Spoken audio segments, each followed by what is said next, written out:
आज के वीडियो में हम लोग बात करेंगे शिक्षकों का ट्रांसफ़र के बारे में, बिहार के सभी शिक्षकों का ट्रांसफ़र के बारे में।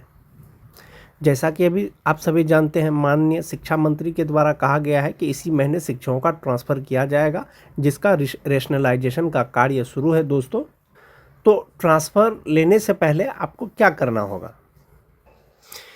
ई शिक्षा कोष पोर्टल पर जो शिक्षकों का डाटा अपलोड हो रहा था दोस्तों, डाटा अपडेट हो रहा था, तो कहीं ना कहीं वो ट्रांसफ़र का ही एक पार्ट है जो इस शिक्षा कोर्स पर जो है जो रेसिडेंट सर्टिफिकेट अपलोड कर रहे थे। अब शिक्षकों को डीसीएफ फॉर्म भी भरना है। डीसीएफ फॉर्म भरने का एक फॉर्मेट जारी हुआ है दोस्तों, जिसको आपको सही सही भरना है। वो डाटा आपका एड्रेस जो उसमें अपडेट होगा या आपने जो अपडेट किया है या डीसीएफ फॉर्म में जो आप भर के देंगे, तो आपका ट्रांसफ़र हो सकता है उसी के आधार पर हो, एड्रेस के ही आधार पर हो। तो ये जो डीसीएफ फॉर्म है दोस्तों, वो आपको भरना है। जैसा कि आप देख पा रहे होंगे, ई शिक्षा कोष शिक्षक प्रारूप डीसीएफ फॉर्म, टीचर आईडी जो आईडी से आप अटेंडेंस बनाते हैं, जो आपका स्कूल कोड है, यूडाइस कोड। उसके बाद है दोस्तों नाम, आपका first name, middle name, last name, gender हो गया male female, date of birth हो गया। सोशल कैटेगरी दोस्तों, हो सकता है कि आपकी नियुक्ति जो है किसी कैटेगरी में हो, जनरल सीट पे हो गया हो, लेकिन आपका कैटेगरी क्या है, बीसी है, ईबीसी है, एससी है या एसटी है, जो भी हो, तो आपका सोशल कैटेगरी पूछा गया है, आपका अपॉइंटमेंट का कैटेगरी नहीं पूछा गया है। आपका कैटेगरी कौन सा है वो आप अपना कैटेगरी जो है इस पर चूज़ कर लेंगे, भर देंगे। रिलीजन आप अपना भर देंगे, मोबाइल नंबर भर देंगे, आधार नंबर भर देंगे।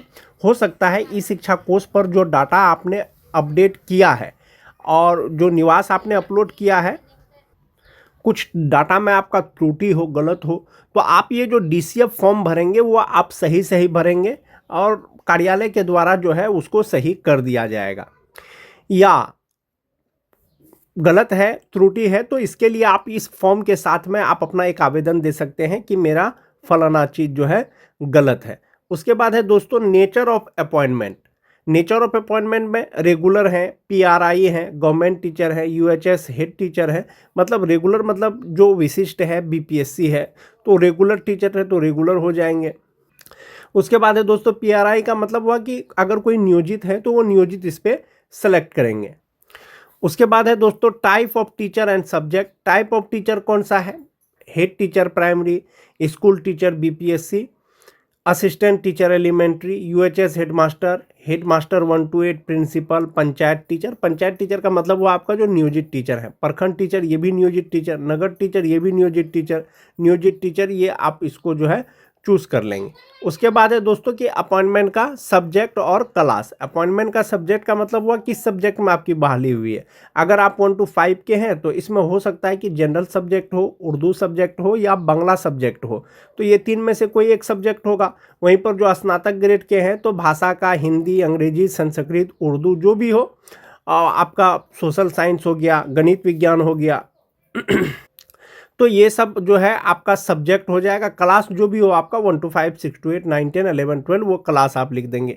Date of joining in service, तो date of joining in service जो बीपीएससी टीचर है दोस्तों, टीआरई 1, टीआरई 2, टीआरई 3, तो डेट ऑफ ज्वाइनिंग तो इन सर्विस का लिखेंगे ही। साथ ही साथ जो नियोजित शिक्षक से बीपीएससी शिक्षक बने हैं या विशिष्ट शिक्षक बने हैं, तो यहाँ पर है in service, date of joining in service, तो आप अपना फर्स्ट ज्वाइनिंग डेट इसमें दोस्तों भरेंगे।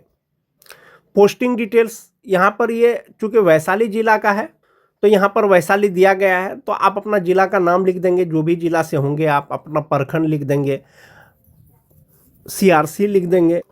हो सकता है कि आपका जो ई शिक्षा कोर्स लॉगिन है उस पर सीआरसी कोई दूसरा दिख रहा हो आसपास का पंचायत का, तो आप जो डीसीएफ फॉर्म भरेंगे यहाँ पर आप सही भरेंगे। कोई भी डाटा आप यहाँ पर भरेंगे तो सही सही भरेंगे। School name and UDISE code. Appointment for labour, appointment for labour का मतलब हुआ कि PRT, TGT, PGT. Appointment authority, department of education, panchayat नियोजन, प्रखंड, जिला परिषद और नगर निगम, नगर परिषद, अदर जो भी आपका अपॉइंटमेंट अथॉरिटी है, जो नियोजित शिक्षक हैं तो उनका पंचायत नियोजन या प्रखंड नियोजन होगा। और जो बीपीएससी टीचर हैं या विशिष्ट शिक्षक हैं उनका डिपार्टमेंट ऑफ एजुकेशन होगा। अगर आप एक ही स्कूल में हैं तो जो पहले आप इन सर्विस ज्वाइनिंग डेट देंगे तो वही डेट यहाँ पर हो जाएगा। अगर आप कहीं से ट्रांसफ़र होकर के आए हैं तो आप जिस दिन को नया विद्यालय में योगदान किए हैं वो वाला भर देंगे। उसके बाद है दोस्तों पर्सनल इन्फॉर्मेशन। पर्सनल इन्फॉर्मेशन में आपका PAN number, father's name, mother's name, marital status आप लिख देंगे। अगर मैरिड हैं, अनमैरिड हैं, जो भी है आप वो अपना सेलेक्ट कर लेंगे। उसके बाद जो है आप अपना email ID, blood group, appointment category, दो चीज़ें दोस्तों इसमें है, सोशल कैटेगरी एक है अपॉइंटमेंट कैटेगरी। सोशल कैटेगरी हुआ कि आप जिस कोटि में आते हैं, अपॉइंटमेंट कैटेगरी हुआ कि जिस कोटि में आपका सिलेक्शन हुआ है। हो सकता है कोई ओबीसी में होंगे, बीसी में होंगे, ईबीसी में होंगे, सिलेक्शन उनका जनरल सीट में हुआ होगा। तो दोनों कैटेगरी हो सकता है आपका सेम हो या हो सकता है अलग अलग हो, तो आप अपना वो अपॉइंटमेंट कैटेगरी के अनुसार उसको देख सकते हैं। वेदर डिसेबल्ड, वेदर अवॉर्डेड, वो भी आप चयन कर लेंगे। चूँकि महिला शिक्षकों का जो ट्रांसफ़र होगा वो अपने पंचायत में होगा, पुरुष शिक्षकों का जो ट्रांसफ़र होगा बगल के प्रखंड में होगा। तो ट्रांसफ़र होगा जो किस आधार पर होगा, तो ई शिक्षा कोष पर जो आपका एड्रेस होगा, परमानेंट एड्रेस, उसी के आधार पर होगा। तो ये जो आप एड्रेस डिटेल्स वाला फॉर्म जो आप भरेंगे ये सही सही भरेंगे।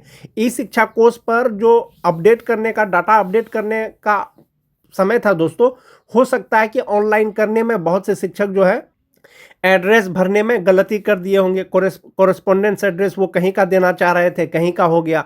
महिला शिक्षिकाएं हैं, उनको जो है अपना हस्बैंड के यहाँ का परमानेंट एड्रेस देना था, वो अपने मायके का दे दी है। तो ऐसी स्थिति में ये जो ऑप्शन है दोस्तों परमानेंट एड्रेस वाला, ये आप दोबारा इस पर डीसीएफ फॉर्म में सही से भरेंगे। चूँकि आपने गलत भरा है तो उसके लिए आप एक आवेदन भी इसके साथ में देंगे, क्योंकि आपका जो ट्रांसफ़र होगा वो इसी एड्रेस के आधार पर होगा। बहुत से शिक्षिकाएं ऐसी होंगी, महिला शिक्षक जो एड्रेस कहीं और का देना चाह रही थी, भूल से कहीं और का हो गया। तो आप इस पे जो है सही सही भरेंगे, इसके साथ में एक आवेदन देंगे, आपका एड्रेस जो है सही हो जाएगा और आपके एड्रेस के ही आधार पर आपका ट्रांसफ़र होगा। तो एक तो हो गया आपका यहाँ पर हाउस नंबर नहीं होगा तो वार्ड नंबर होगा। स्ट्रीट, मोहल्ला, सेक्टर हो गया। विलेज आपका गांव कौन सा है, पंचायत, पोस्ट ऑफिस हो गया। ब्लॉक हो गया, डिस्ट्रिक्ट हो गया, पिन कोड हो गया। आवासीय प्रमाण पत्र विवरणी, domicile certificate at the time of appointment. जब आपका अपॉइंटमेंट हुआ था क्या उस समय आपने डोमिसाइल सर्टिफिकेट दिया था? यदि दिया था तो हाँ कर दीजिए, नहीं दिया था तो नो कर दीजिए। बहुत सारे शिक्षक ऐसे होंगे जिस समय उनका अपॉइंटमेंट हुआ होगा तो उस समय डोमिसाइल नहीं दिए होंगे, या दिए भी होंगे तो वो डोमिसाइल अभी है या नहीं उनको नहीं मिल रहा होगा। तो ऐसी स्थिति में आपके पास जो डोमिसाइल है दोस्तों, आप उसको जो है सबमिट कर दें, वो डोमिसाइल आप दे दें। डोमिसाइल के रिगार्डिंग अगर ऐसा कुछ होता है तो विभाग के द्वारा बाद में आपको दिशा निर्देश दिया जाएगा या बताया जाएगा। उसके बाद है दोस्तों appointment and salary details. Initial basic salary, जब आपकी ज्वाइनिंग हुई थी तो उस समय आपका बेसिक जो है सैलरी कितना था, यानी बेसिक पे कितना था।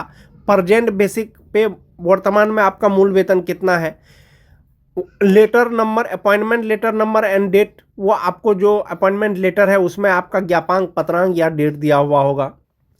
उसके बाद है date of present posting joining, आप कब ज्वाइन किए हैं वो वाला तिथि हो गया। Identification number, UAN number.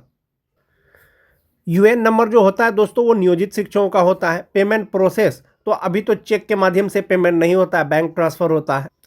इसमें कॉलम है दोस्तों, यदि आप शिक्षक नियोजन नियमावली के अंतर्गत नियुक्त नहीं है, जैसे नियमित BPSC, head teacher, UHS head master, अगर बाद में नियोजित शिक्षक बन गए तो इस खंड को आप वो चुन सकते हैं। सेवा काल में स्थानांतरण, पहले आपकी पोस्टिंग कहाँ थी, अब कहाँ पर है, और पहले जो आपकी पोस्टिंग हुई थी कब से कब तक आप वहाँ पर कार्य किए हैं, अभी जो है कब से कार्य कर रहे हैं, ये आपका डाटा आपको भर देना है। यहाँ पर है दोस्तों प्री सर्विस, सेवा पूर्व शैक्षणिक योग्यता। आपकी शैक्षणिक योग्यता मतलब कि आपका जो है योग्यता कितना है, कहाँ तक आपकी डिग्री है।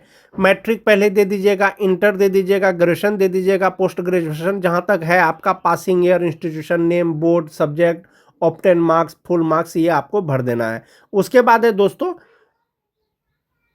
सेवाकालीन, अगर सेवा रहते हुए परमिशन लेकर के अगर आप कोई कोर्स किए हैं तो वो वाला कोर्स का आप इस पर डिटेल्स भर देंगे। उसके बाद है दोस्तों प्रोफेशनल वोकेशनल क्वालिफिकेशन, यानी प्रशैक्षणिक योग्यता, पर शैक्षणिक योग्यता में आपका डीएलएड हो गया, बीएड हो गया, एमएड हो गया, जो भी आपका पर शैक्षणिक योग्यता आप लिए हैं वो आपको इस पे भरना है। इससे पहले दोस्तों एक चीज मैं आपको दिखाना चाहूंगा, नया ट्रांसफर नीति जो आने वाला है दोस्तों, उस पे सोशल मीडिया के माध्यम से ये पता चला था कि नई ट्रांसफर नीति प्राथमिक स्कूलों में अब नहीं पढ़ा पाएंगे बीएड डिग्री धारी। जब बीएड धारी जब प्राथमिक स्कूल में नहीं पढ़ा पाएंगे तो वो कहाँ पढ़ाएंगे? तो इसके लिए दिया गया था कि राज्य में स्कूलों में 3 स्तर के व्यवस्था की जाएगी। 1ली से 5वीं तक केवल पीआरटी शिक्षक पढ़ाएंगे, 6ठी से 10वीं तक टीजीटी शिक्षक शामिल होंगे और 11-12 पर पीजीटी शिक्षक पढ़ाएंगे। बीएड प्रशिक्षित शिक्षक कक्षा 6ठी से ऊपर के स्कूलों में पढ़ाएंगे। ऐसा हो सकता है दोस्तों कि जिनके पास बीएड की डिग्री है, इस शिक्षा कोर्स पे अगर वो बीएड डिग्री अपडेट किए हैं और ये डीसीएफ फॉर्म अगर वो भर के देते हैं तो सब चीज़ अपडेट होने के बाद हो सकता है कि उनका जो ट्रांसफ़र है वो 6 to 8 मंथ मतलब किसी मिडिल स्कूल में कर दिया जाए, या जहाँ पर जो है 6 क्लास से 12 क्लास तक की पढ़ाई हो वहाँ पर ट्रांसफ़र कर दिया जाए। तो आपको डाटा जो है सही भरना है, भले ही इस शिक्षा कोर्स पे आपका कुछ गलत हो गया हो, डीसीएफ फॉर्म आपको सही भर करके देना है। अदर इन्फॉर्मेशन में हो गया दोस्तों कि आपकी जो बहाली है, whether appointment based on the teacher eligibility test, आपकी जो बहाली हुई क्या टीचर एलिजिबिलिटी टेस्ट पर हुआ है, यानी सीटेट हो गया, बीटेट हो गया, टेट हो गया, अगर हुआ है तो उसका रोल नंबर, पासिंग ईयर आपको मार्क्स देना है। क्या आपने कभी बीआरपी सीआरसीसी के रूप में कार्य किया है तो हाँ कर देंगे, नहीं किया है तो नो कर देंगे। तो बहुत सारे शिक्षक जो है बीआरपी भी रहे हैं, बहुत सारे शिक्षक जो है सीआरसीसी भी रहे हैं। अगर आप रहे हैं तो उसको चूज कर लेंगे। उसके बाद है कि दोस्तों computer and special training status, special training status या कंप्यूटर का ट्रेनिंग है, हाँ तो यस कर देंगे, नहीं तो नो कर देंगे। Are you a trained teacher, सभी टीचर ट्रेंड हैं। उसके बाद है दोस्तों language known with working knowledge, भाषाएं जिनमें कार्य साधन ज्ञान है, हिंदी, अंग्रेजी, उर्दू, जो भी आप जानते हैं वो आप दे देंगे। यहाँ पर आपका साइन है, यहाँ पर फोटो है।